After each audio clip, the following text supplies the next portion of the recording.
Hey, what's up, buds? Thanks for joining me today for another Wake Up Wednesday with Nat. I am traveling for work this week and am in Phoenix, Arizona in hotel room, which is why you're not seeing my normal background, but I thought I'd share a little bit of the view with you all today from the hotel room. Kind of a nice view. Definitely appreciate having this view as I'm out here for the week away from family doing my work training. Yes, I know. I have a day job. Imagine that. In any case, using a little bit of humor here, I think, to deflect a little bit on today's topic. But let's just dive right in together. I wanted to talk about anxiety. Now, anxiety is something that is very near and dear to me, for lack of a better term. It's something that I'm incredibly familiar with. And anyone watching this that has never experienced anxiety themselves, maybe you know somebody that talks about feeling anxious, dealing with anxious thoughts, anxious energy, and just having anxiety. If you haven't experienced it for yourself, it can be very difficult to fully grasp. And I know this from experience in talking to other people that have never experienced it and trying to explain what I have felt. So let me try to talk about what it was like for me 5-6 years ago now. And this may not be the case for everybody, but I do feel that somebody listening to this may resonate with this message. 5 or 6 years ago, I was riddled with anxiety. And that term is used a lot more now, but I think even just as recent as 6 or so years ago, it did have a little bit of a stigma. It was one of those things where if you had anxiety, maybe you were seeing a therapist, maybe you were taking medication for it, things of that nature. And so when someone just threw out the word anxiety, I just thought, no, I don't have that. And maybe it was because I was afraid of the stigma. Maybe it was because I really didn't know what was going on. Eventually, I was able to identify that is what it was, and did have to come to terms with, okay, forget about labels, forget about what anybody else might think, what is going on with me. So I was extremely anxious. And anxiety is really this. Anxiety is having thoughts that are preoccupied with the past, or most commonly for people is being preoccupied with the future. So it's all about the things that are going to happen in the future. What can we do to control it? What do we need to do to prevent X, Y, or Z scenario from happening? Sometimes that can even get blown out of proportion, where we go down a rabbit hole of what may or may not happen in the future. So it's either thinking about the past or really focusing on the future that hasn't happened, more so than just planning, right? Like you're really focused on the details of a future that may or may never even come. And so for me, to give you more specific examples, for me, my thoughts were constantly thinking about everything from what I was going to do in the future for myself, what work was going to look like, when were my bills due, when was I going to pay them, what was for dinner tonight, what were all of the decisions that I still needed to make in my personal life or at work, trying to juggle and maintain everything up here while also then worrying about all of the little things, everything that was going to happen. And so it was just constantly blasting all of these thoughts. They didn't even have to be negative thoughts. It was just constantly, my mind was always thinking about something. And a lot of times it was things that hadn't happened yet. Very rarely was it about the past, but for me, it was very future focused. And so the best way for me to describe it was that I could never fully think, concentrate, or focus on one idea or one thought or one thing at a time. It was always all just enmeshed. It was just swirling around in my head. And so to try to focus on one discussion was on one talking point or one idea was very difficult.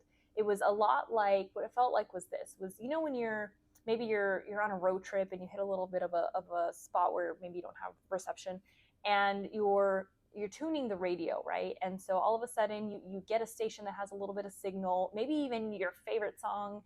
And if you just turn the dial a little too far, we've got static that's overwriting a song, that's overwriting another channel or station that's talking about the news, and then it's back to this other type of music. So it's constantly jumping and overlapping with a lot of the different stations that are trying to come in, right, and to get some signal.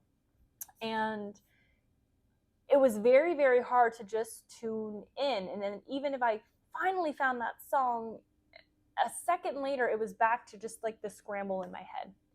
On top of the fact that it felt like I had a giant elephant just sitting on my chest. I couldn't breathe. And when you're in those moments, it just feels like there's no sense of relief. Like nothing is going to make you feel better. I remember it would get so bad that I couldn't take a full breath, that eventually I would just cry, and somehow the crying would help me regulate my breathing a little bit, and that would help momentarily. Then once the tears were gone and I hadn't regained composure, it was back to the swirling thoughts in my head. And I decided that I wanted to do something about this. I started learning about things like meditation, things like breathing, things like mindfulness, all of these buzzwords that I had heard a little bit about but didn't know much about. Sometimes folks will interchange them. I happen to think that they're very distinct things. And what I want to talk about, the most life-changing for me, was mindfulness. So a lot of times we talk about meditation, or even just making sure that we're remembering to breathe, right? So taking a deep breath into your, like a diaphragmatic breath, and then expelling that back out. So really breathing in down into your belly, and then breathing and then exhaling. That was great for a little while, but when those thoughts are continuing to go, what I found for me was that just regulating my breath didn't always calm that down. That I was still really sort of, the messaging behind the scenes was still like, no, but that's great that you're trying to breathe, but you've got all of these things. So it was like, sound the alarm, sound the alarm. And then I learned about mindfulness, completely different. Mindfulness is having awareness to the present moment. So you don't have to sit and meditate. You don't have to sit cross-legged with incense and close your eyes. And it's none of that. Mindfulness is really using your five senses. So you're going to focus on, in any given moment, what are you seeing, hearing, smelling, tasting, touching. When I learned about mindfulness, I never could have understood the power of it until I tried it. I started with something as simple as being mindful in the kitchen. I thought, okay, can I at least pay attention in certain circumstances? So I would be in the kitchen, and if I'm making dinner, whatever I was doing, I tried to start paying attention to that thing in front of me, right? Because again, think about it. We work on autopilot, and our thoughts will just drift off. And so I would be in the kitchen, and normally maybe I'm trying to prepare dinner, but I'm thinking of, did I send that email at work? Oh my gosh, okay, I need to remember to send it first thing in the morning. Okay, but what about next week? We're going on that trip, and so do we have all the things we need? Do I still need to make a grocery? So our minds are literally thinking about other things, whether you're anxious or not, right? Whether you have a diagnosis or not, whether you associate with that label or not. And so what I started to do was something as simple as, okay, if I'm peeling the potatoes for dinner, I'm going to focus on peeling the potatoes. If you peel a potato and you really pay attention in that moment, you can hear the skin being peeled off the potato. You can feel the difference on your fingers from the rough skin of the potato to the slimy, slippery texture of the bare potato. And so I just built on that. Every time I was cooking, it didn't have to be an elaborate meal, but anytime I was doing something in the kitchen, I tried to focus. Even the dishes. If I caught my mind wandering off again about, oh my gosh, do I need to, go online and pay that bill tonight? I would just bring it back to, well, right now, right here, you're just washing the dishes. What does the soap feel like? What does the soap smell like? What are the color of your dishes? Is there a crack in your dishes? Look at what you're looking at. Feel what you're feeling. And so all that is asking us to do is, it's really just effortless, because what we're doing is just paying attention to that present moment of the activity that we're engaged in. We're not doing anything beyond that. And so, and I wanted this to be a short video, and I know I'm already going at 10 minutes. So let me see if I can wrap it up. Here's what I will say. Folks that are experiencing anxiety, the key is to try to also just let go. We want to control the outcome. We want to know what's going to happen. And we're worrying about all these things that may never even come to pass. And so training our brain to focus on the present moment of what we're actually doing, right? If you're eating ice cream, taste the ice cream. What does it feel like on your tongue? Do you even like the ice cream? When we get our brains to come back to the present moment, it's just like using our muscles when we're in the gym. Our bodies are going to get accustomed to that, and over time is going to be able to tolerate a little bit more and a little bit more and a little bit more. And so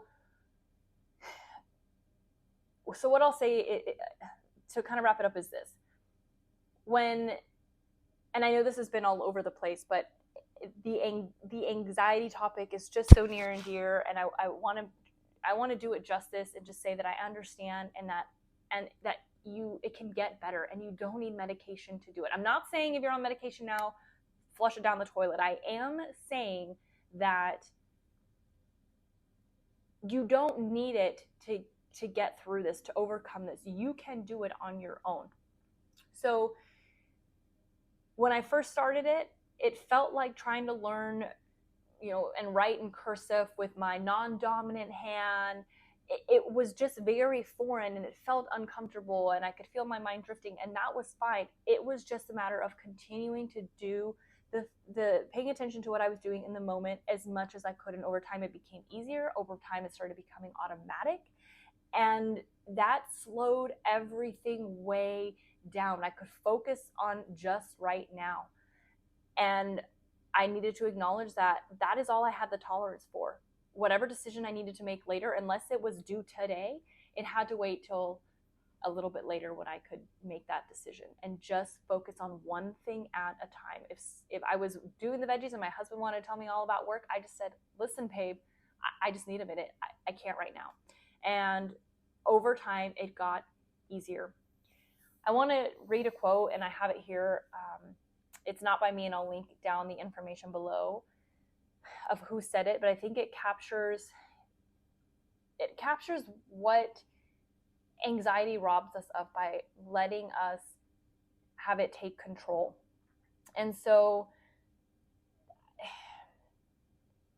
if this isn't the video for you, if I'm just butchering this explanation, do a little bit of research on something else that might help. But if you're finding that just flat out doing meditation isn't working, then maybe that's not for you, and this is another avenue. Look into mindfulness and figure out different ways that you can incorporate that into your life. All right, here's the quote, and then I'm going to end this. And I can't find it, of course. Here we go. All right. People usually consider walking on water or in thin air a miracle. But I think the real miracle is not to walk either on water or in thin air, but to walk on earth.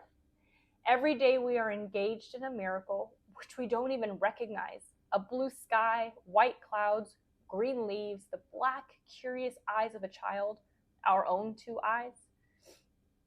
All is a miracle.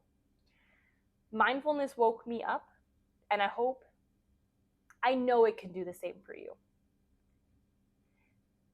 I hope to see you next week. I hope to talk to you soon. Leave some comments, questions, feedback in the comment section below so I can speak more on this, maybe a little bit better, a little bit more efficiently, to help you through this difficult time if it's something that you're facing. Please remember that I love you. I care about you.